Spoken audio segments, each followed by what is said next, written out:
दोस्तों आज के इस वीडियो में मैं आप सभी के लिए आपके BSc second year third semester zoology का unit 4 regulation of gene expression से जुड़े हुए एमसीक्यू लेकर आया हूं।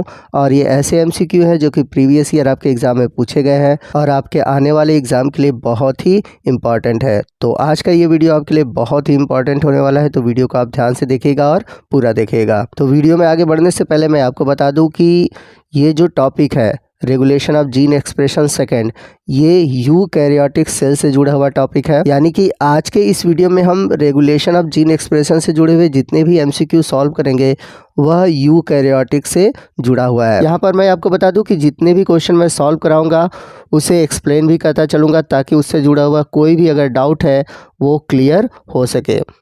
तो आइए आज के वीडियो की शुरुआत करते हैं और चलते हैं पहले क्वेश्चन की ओर। तो हमारा आज का पहला क्वेश्चन है, the regulatory gene are located, यानी कि नियामक जीन उपस्थित होते हैं।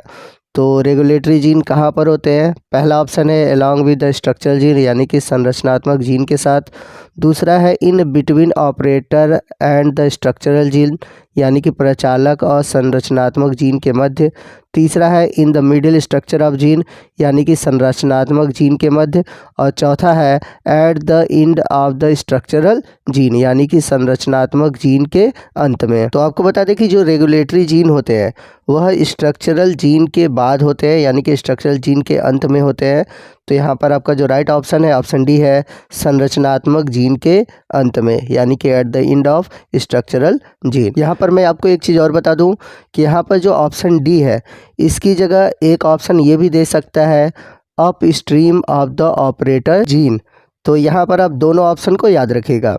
है चलते हैं सेकंड क्वेश्चन की ओर। सेकंड क्वेश्चन है, the given figure refers to the process of transcription in eukaryotes A B C and D respectively, यानी कि दिए गए चित्र यूकैरियोट्स में अनुलेखन प्रक्रम को संदर्भित करता ए बी सी तथा डी क्रमशः है। तो यहाँ पर चित्र में देख सकते हैं आपके लिए दिया गया है ए बी सी और डी, और ये एक यूकैरियोटिक जीन है। तो इस यूकैरियोटिक जीन में आपको बताना है कि ए बी सी डी क्या है। तो अगर आप ध्यान से देखेंगे तो यहाँ पर जो ए है ये एक आरएनए पॉलीमरेज है, ठीक। और यूकैरियोटिक के केस में जो आरएनए पॉलीमरेज होता है वो होता है आरएनए पॉलीमरेज सेकेंड। अब वहीं हम बात करें बी की, तो यूकैरियोटिक अगर हम जीन को देखें तो उनमें आपको इंट्रॉन और एक्सॉन दोनों ही देखने को मिलता है, जैसा कि आप इस फिगर में देख सकते हैं, ठीक। तो जब आरएनए पॉलीमरेज आगे की ओर बढ़ता है तो करता क्या है कि वह केवल एक्सॉन का ही क्या करता है, एमआरएनए बनाता है, ठीक है ना।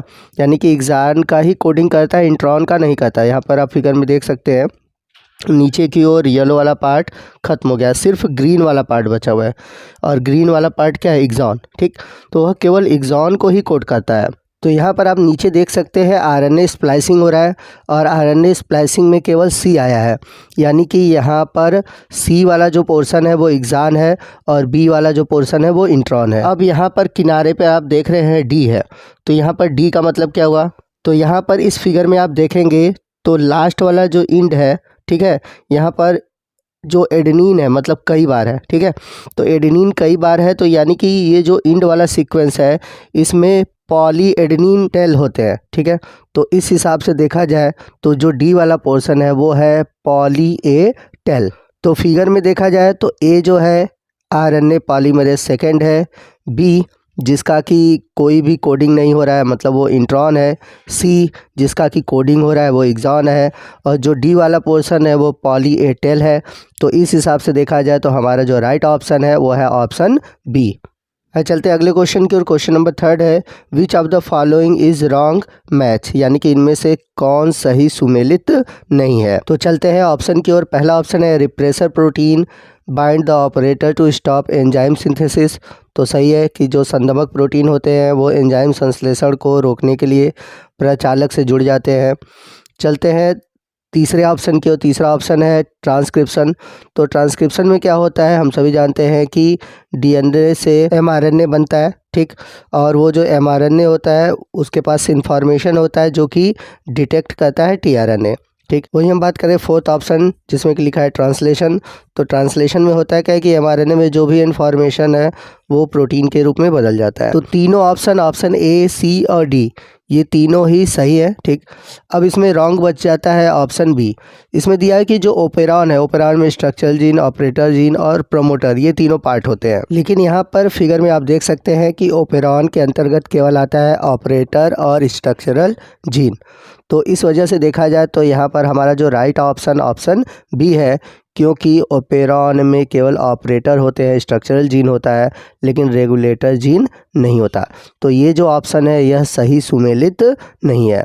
चलते हैं अगले क्वेश्चन की ओर। क्वेश्चन नंबर 4 है आरएनए इंटरफेरेंस इन्वॉल्व्स, यानी कि आरएनए हस्तक्षेप में होता है। तो आपको बता दें कि जो आरएनए हस्तक्षेप होता है उसमें क्या होता है कि जो कम्प्लीमेंट्री आरएनए होते हैं वह स्पेसिफिक एमआरएनए का साइलेंसिंग करते हैं।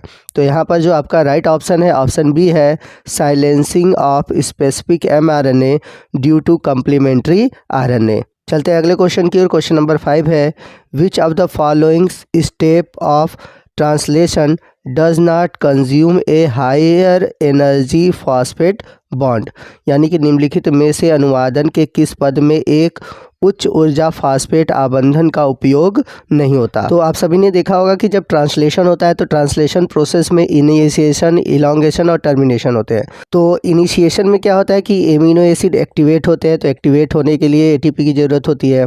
तो यहाँ पर जो बी ऑप्शन है ये नहीं होगा। फिर वही बात करें हम सी ऑप्शन की कि इसमें क्या है, लिखा है पेप्टाइल ट्रांसफरेज रिएक्शन। तो इसमें पेप्टाइल ट्रांसफरेज रिएक्शन में भी एटीपी की ज़रूरत होती है। वहीं जो एमिनो एसिड टीआरएनए है, यानी कि जो एमिनो एसिड युक्त टीआरएनए है, जब वो ए साइड पर बनता है तो वहाँ पर भी एटीपी की ज़रूरत होती है। ठीक, लेकिन जो ट्रांसलोकेशन प्रोसेस है वहाँ पर कहीं भी हायर एनर्जी फॉस्फेट की ज़रूरत नहीं होती। तो यहाँ पर आपका जो राइट ऑप्शन है ऑप्शन ए है। चलते हैं अगले क्वेश्चन की ओर। क्वेश्चन नंबर 6 है in protein synthesis the polymerisation of amino acid involve 3 step, which of the following is not involve in protein synthesis. Question में कह रहा है कि प्रोटीन संश्लेषण में एमिनो अम्ल के पॉलीमराइजेशन यानी कि बहुलकन में 3 पद भाग लेते हैं। इनमें से कौन सा प्रोटीन संश्लेषण में भाग नहीं लेता। तो जैसा कि हम सभी जानते हैं कि जो प्रोटीन संश्लेषण होता है वह ट्रांसलेशन में होता है, और ट्रांसलेशन में 3 स्टेप होते हैं, इनिशिएशन, इलॉन्गेशन और टर्मिनेशन। तो ये तीनों स्टेप तो इन्वॉल्व होते हैं प्रोटीन सिंथेसिस में। वहीं हम जानते हैं कि जो ट्रांसक्रिप्शन होता है, ट्रांसक्रिप्शन में डीएनए से एमआरएनए बनता है लेकिन प्रोटीन नहीं बनता। तो यहाँ पर हमारा जो राइट ऑप्शन है ऑप्शन बी है, ट्रांसक्रिप्शन, यानी कि ट्रांसक्रिप्शन के प्रोसेस में प्रोटीन का सिंथेसिस नहीं होता। चलते हैं अगले क्वेश्चन की ओर। क्वेश्चन नंबर 7 है DNA is not directly involve in the synthesis of following, यानी कि निम्नलिखित के संश्लेषण में डीएनए प्रत्यक्ष भाग नहीं लेता। तो हम सभी जानते हैं कि डीएनए से डायरेक्ट प्रोटीन नहीं बनता, क्योंकि डीएनए से पहले एमआरएनए बनता है, फिर एमआरएनए से प्रोटीन बनता है। तो इस क्वेश्चन का जो राइट ऑप्शन है ऑप्शन डी है, प्रोटीन। चलते हैं अगले क्वेश्चन की ओर। क्वेश्चन नंबर 8 है during protein denaturation which of the following is disturb, यानी कि प्रोटीन विकृतीकरण के दौरान निम्नलिखित में से कौन बाधित होता है। तो इस क्वेश्चन का जो राइट ऑप्शन है ऑप्शन बी है, 3D स्ट्रक्चर। क्वेश्चन नंबर 9 है portion of gene which is transcribed but not translate is, यानी कि जीन का भाग जो अनुलेखित होता है लेकिन अनुवादित नहीं होता। तो अभी पीछे मैंने आपको बताया था कि जीन का जो इंट्रॉन वाला भाग है, ठीक है, वह ट्रांसक्राइब तो होता है बट ट्रांसलेट नहीं होता। तो यहाँ पर आपका जो राइट ऑप्शन है ऑप्शन बी है, इंट्रॉन। चलते हैं क्वेश्चन नंबर 10 की ओर। क्वेश्चन नंबर 10 है what will be the correct gene expression pathway, यानी कि सही जीन अभिव्यक्ति मार्ग क्या है। तो हम सभी जानते हैं कि जब भी जीन एक्सप्रेशन होता है तो सबसे पहले होता क्या है, जीन का ट्रांसक्रिप्शन होता है और ट्रांसक्रिप्शन से बनता है एमआरएनए, फिर एमआरएनए का ट्रांसलेशन होता है, फिर ट्रांसलेशन से बनता है प्रोटीन।